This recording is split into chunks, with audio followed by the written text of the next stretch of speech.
What is the most surprising about NBA right now? First and foremost, the most surprising thing is the level of play. The level of play is really surprising. I love the NBA, I love basketball, but it's just don't feel right. The energy not there. Not only are they killing me with the threes, they got everyone shooting threes. Like, I take it back to like the Sixers. I would be pissed off if like George Lynch was shooting a bunch of threes. Like, dog, we here to see Allen Iverson. Now, I understand like the Warriors kind of had like 3 or 4 guys, but y'all not them, bro. Steph Curry is different, bro. You see that floater he did the other day where he went behind his back and tossed it up. Not only did he take that shot, we kind of was looking to expect that he was gonna make that shot. But I'm looking at the standings here. One of the first teams that's surprising is the Cleveland Cavaliers. The Cleveland Cavaliers is holding on, man. They still number 1. Celtics is right there. That's not surprising. Knicks is right there. That's not surprising. The Magic is not surprising. The Hawks has always been in that teetering between 5 and the slot number 7. So that's not surprising. The Bucks, the Heat, that's not surprising. The Pacers, this is not surprising. Right now they're in the 8th spot. Tyrese Halliburton, he averages 17 points this year, averaged 20 points last year. 10 assists last year, 8 assists this year. The numbers is fluctuating, but they don't have an identity. They don't have that player. Everyone is pretty inconsistent. You just never know what you're gonna get with that group, so they right where they belong, 8th spot.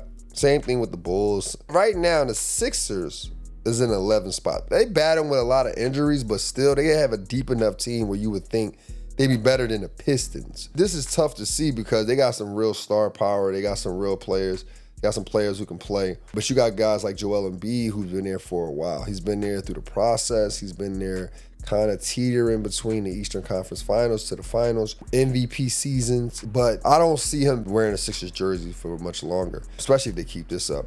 But everyone else is where you would think they would be, the Wizards, the Raptors, the Hornets.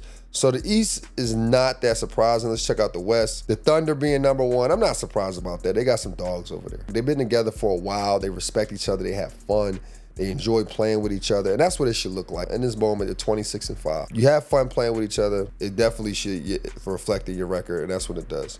You know, the Grizzlies at the number 2 spot right now. I'm kind of surprised they're number 2.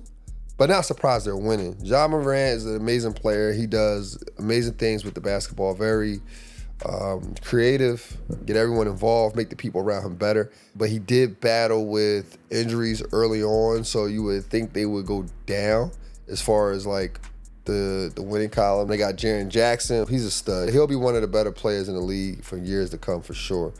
The Nuggets is down there at 7. That's surprising. There's no way that the guys are below the Clippers, they're below the Grizzlies, the Rockets. The Rockets is not too much of a shocker. I'm gonna put them in the same category as the Oklahoma Thunder because they have fun playing with each other. You can tell the excitement on the court. You can tell they don't mind sharing the ball. They have a great time. You can tell they hang out with each other outside of basketball. Mavericks, they always around that area. I feel like Luka and Kyrie, they just step it up when they want to.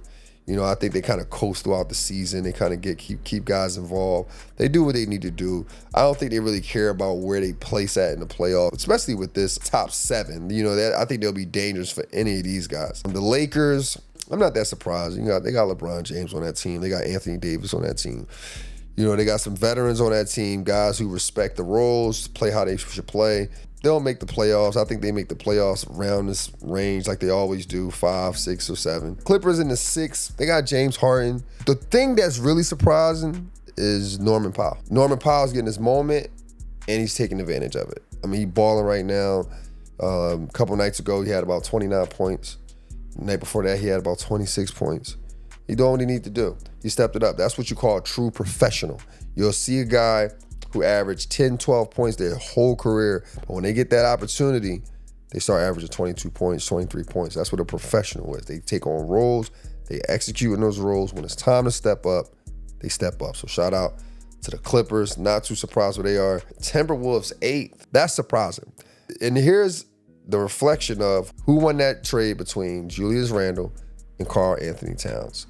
And clearly, the Knicks won that trade. The Warriors, not surprised. Spurs, not surprised. The Suns, I'm surprised. You talking about the Suns in the 11th spot. Arguably three of the greatest scorers of all time. You got Kevin Durant, you got Bradley Beal, obviously Devin Booker. You know, you're talking about guys who dropped over 50 in one game, for guys who averaged over 28, 27 points a season at one point. And they're all the way down here on the 11th spot. I probably won't make the playoffs. The NBA standings is shocking. It's surprising. The thing that I'm getting from the NBA standings is that there's a new era ahead of us. It's some new young dogs ahead of us. And we just gotta embrace it, and we gotta embrace ourselves. Continue to think elite and together. Welcome to Score Society.